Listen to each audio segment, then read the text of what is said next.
let's bring in Bri Pacelli, because out of the thousands of riders that are taking part in the race tomorrow, 130 of them will be with Team Access, which is supporting the Southern Arizona Adaptive Sports. And you got to talk to one of the athletes taking part. Yes, I did get to speak to one of the athletes. Her name is Jean Parker, and she told me she's been cycling for as long as she can remember. Now, Jean was born blind, so she and her guide, Josh, have been really preparing and training for this race, and they actually started training all the way back in July. Wow.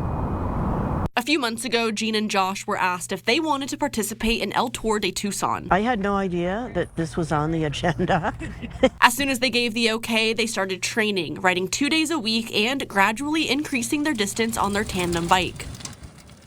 It's a difficult bike to manage for long, long distances. I think it's the accomplishment, right? To go 32 miles for us on a relatively large device, a heavy bike. It hasn't been an easy road. Both Jean and Josh say communication is key to making it all work. One of the things that we had to really learn about was how to communicate with each other. The big thing I do is I'm her eyes out there. So I look ahead, I try to paint a picture of what's happening and what's about to happen. Their training helping them grow as a team and building a strong bond along the way. Seeing us grow as a team, if that makes sense. So she was already doing this a lot before I came here, so she already knew what she wanted.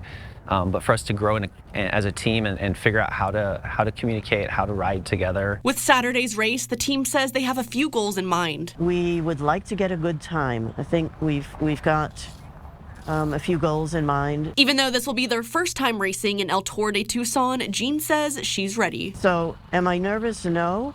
Appropriately prepared? Yes.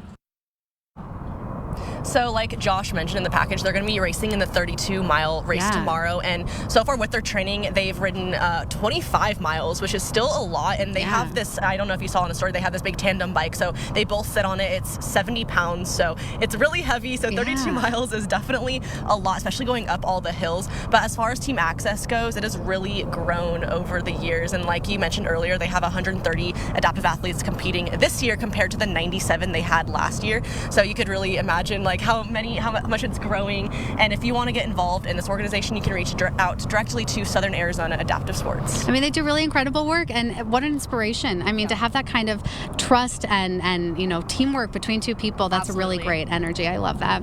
All right, well, we will have continuing coverage throughout the morning. Stay with us. But for now, we will go back to Jose in the studio with Look at Your Headlines.